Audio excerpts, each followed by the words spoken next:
What's going on, guys? Thanks for coming back for another moto vlog.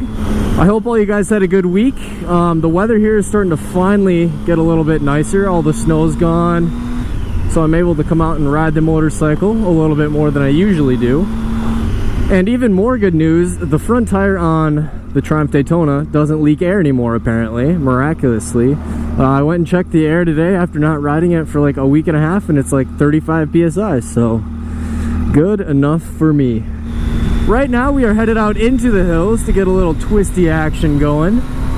And today I thought I'd talk to you guys about something that I've always wondered ever since I've taken an interest in motorcycles, cars, and engines in general. And we are stuck behind minivan. Can't get any more fun than this. Alright, I think we'll be able to pass these guys right up here, as long as there's no cars coming.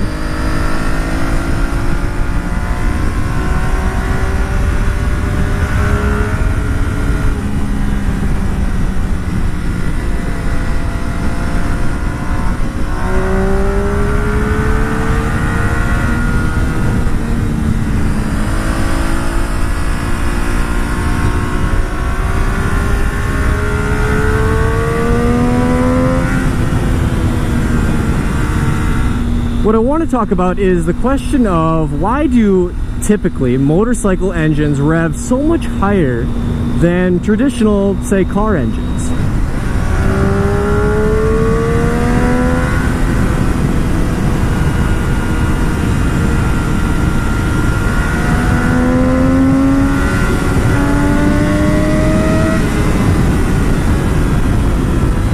The reason why myself and a lot of other people have this question is pretty intuitive, I think. And that is, the more RPMs you give an engine, the more power you get out of an engine, and therefore the faster you can go. I actually did a video a while back comparing horsepower versus torque, and it was actually a quad vlog. I'll throw a link up, or a card on the top of this video if you guys want to watch it. It's not the best video, but I think I explained things decently. But if you guys don't know, the mathematical formula for horsepower is solely based upon your RPMs and the amount of torque your motor puts out at that given RPM. And I just want to quickly give an overview of that formula. And basically, the amount of horsepower your engine puts out is equal to the torque times the RPM over just a number. It's a constant. It never changes. So basically what that means is it's directly dependent upon your RPMs. The higher your RPMs are, the more torque your engine will put out. Excuse me, the more horsepower your engine will put out. And if you think about it, that makes complete sense. I'll throw a dyno chart of the Triumph Daytona up on the screen right now. But it makes complete sense. As your RPMs go up, as you rev your motor up, the more horsepower your engine produces. And that naturally kind of sparks the question of, well, why do some engines rev higher than other engines? If, you know, more power is produced by a higher revving engine, why don't all engines just rev higher? So let's start diving into a few reasons why. Holy crap, what is that? It's a vulture? Sure was. So let's start diving into some of the reasons why motorcycles can rev so high. And just as a disclaimer, I don't claim to know all the answers. What I really want to do in this video is keep it as simple as possible so that anyone that has this question can kind of get a better understanding of the reason. The reason why motorcycle engines can typically rev a lot higher than other engines, say a car engine, all comes down to one thing. Basically, one thing. It all comes down to the bore and stroke of your engine. Oh, gravel, gravel, gravel, gravel. We are so deep in the hills right now. It's crazy.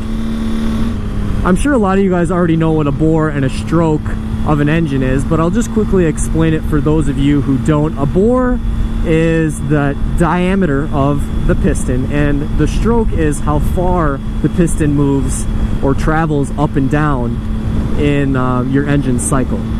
The bore and stroke of an engine have a lot to do with the characteristics of that engine. So I'm going to use my Triumph Daytona 675 as an example. My Triumph Daytona has 675 cc of engine displacement, divided between 3 cylinders because it has 3 cylinders. So I'm really not sure what 675 divided by 3 is. I think it's probably, oh wait, yes I do. It is 225 cc's. Ah! There's a little gopher. So what that means is each one of my cylinders in my Triumph Daytona has 225 cc's of displacement. What allows my motorcycle to rev to 14,000 RPMs is something that's called an over square piston. And it sounds fancy, but it's really not. All that means is that my piston has a larger bore than its stroke. So just for a quick example, I'm gonna round these numbers. My motorcycle has a piston bore of 3 inches or 75 centimeters for you European guys out there, and a stroke of 2 inches or 50 centimeters. It is so windy out here, guys. It's ridiculous. I feel like the audio is just gonna be complete trash. So this isn't always the case, but basically the rule is the shorter the stroke of your engine, the higher you can rev it. Another example I want to share with you guys is a bike that's no longer made anymore. It was called the ZX2R, I believe. And essentially what it was a 250cc inline 4. Yeah, a 250cc inline 4. And what that bike basically had was an inline 4 engine, of course, with a very short stroke. And that bike, believe it or not, redlined at 20,000 RPMs. And I think I'm gonna throw a quick clip of that bike in right now, just because it sounds so crazy.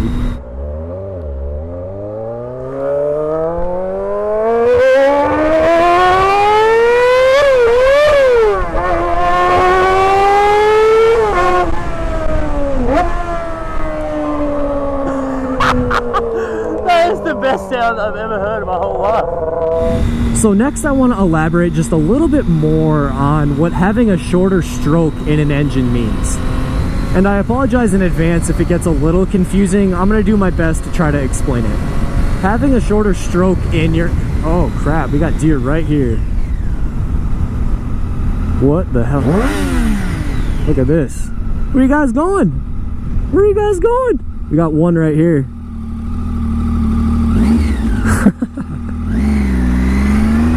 The horses are running too.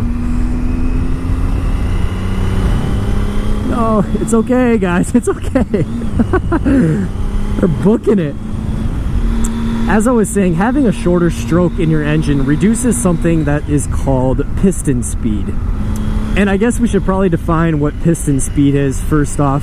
I'm sure you guys can guess. It's basically just the velocity or speed, whatever you want to call it, that your piston is moving up and down. And basically when an engine has a high piston speed, it has a high amount of stress on the engine internals. Say your connecting rod or your crankshaft, stuff like that. And obviously that's not good. That can lead to your engine blowing up.